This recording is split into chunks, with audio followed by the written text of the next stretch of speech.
So welcome to this home lab, this phishing project. I work for this company as a tech support advisor where I'm constantly taking calls to support our clients. And most of the time, what they report about is that they receive emails and they usually click on links. Also, if you're trying to break into cybersecurity, you could also use this as your maybe a home lab project for you. It could also work as well.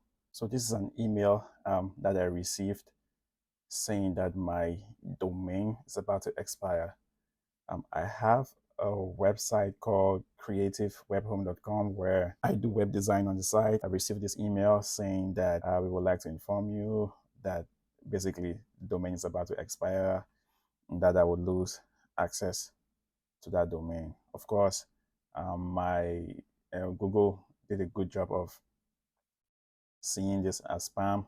But what if they missed this? What if this went into the primary or went into my inbox?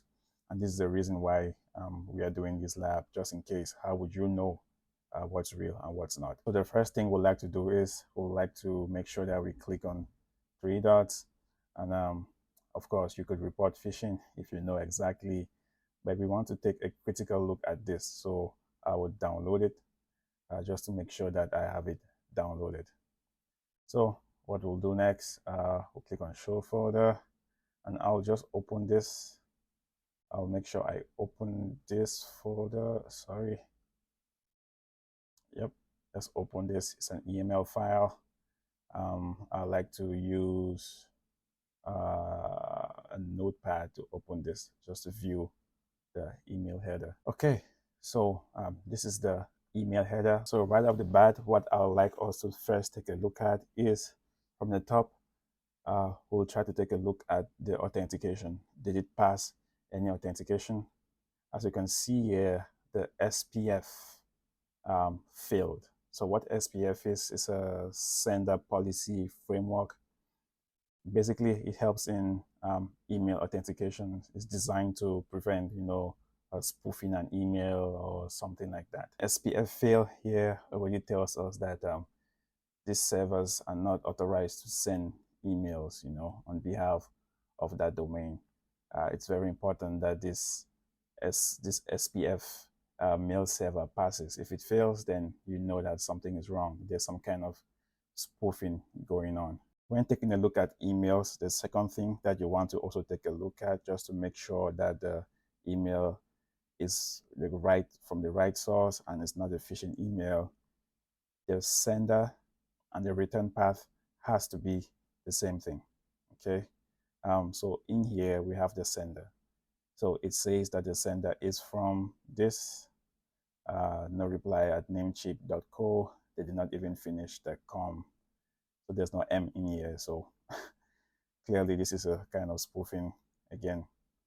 And when we take a look at the sender email and the sender domain, this is the sender domain right here, namecheap.co. This does not match the return path. Let's try to take a look at the return path. If we try to find the return path in here, it should be somewhere around. Okay, yes, here. So the return path is not the same as what we have as a sender. Right here, the return path is uwe.hildman digital.net. So this is the domain that this is returning to, this email address, and this is the domain. You can see that the return path does not match what we have as the sender. You can take a look at the sender right here. This is the sender of the email address.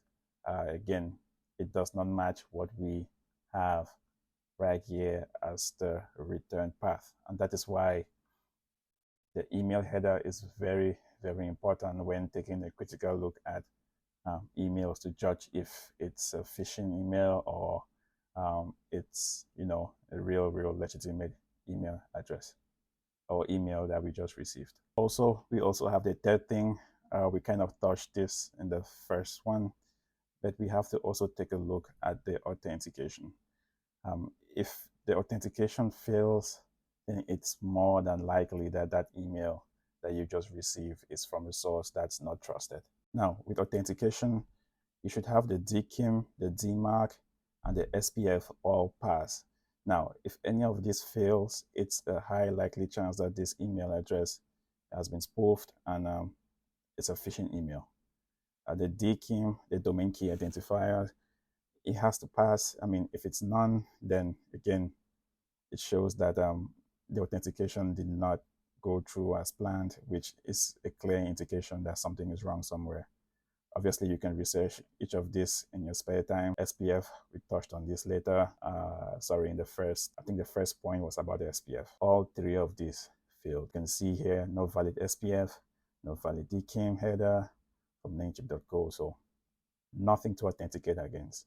Everything failed. This is a clear sign that something is definitely wrong. So the next thing we'll have to do is take a look at the content just to make sure that what we've just received is indeed fine. So we'll just leave this and just take a look at the content and let's see what's going on in here. So again, if you know how Namecheap sends emails, definitely this is not how it's done. But again, it's easy to trick someone who doesn't know something like this to click links like this. You see they put it in red. They put this in red. Please note that if this domain is not renewed, or associated services, including email boxes, will be deactivated and will cease to function. So this is what phishing is. You know, they try to make it seem as if you everything, the world will pause, everything will just go down if you don't try to create some kind of urgency, which of course is a really, really common tactic. Again, to the content, this link that they've just given us, how can we inspect this link without, clicking it? The way I like to do it is I like to use a website called AnyRun. Oh, no, not AnyRun, please. I like to use VirusTotal. This is what I like to use. When you are in VirusTotal, just click on URL, and then let's take this. We will not click it. What we'll do instead is we'll right click it and we'll copy the link address. And then in here, we'll paste it and then click on search. And let's see what it pulls up. So right off the bat, as you can see, 4 out of 97, 4 out of 97 security vendors flagged this URL as malicious. Phishing, of course, and from this, malicious. I mean, these other places do say it's clean, but of course, based on manual analysis, you could definitely tell that this is not this is not clean. Okay, definitely not clean. Again, still the renewal amount for a domain, it's not $10. I don't think I've ever renewed $10 for this.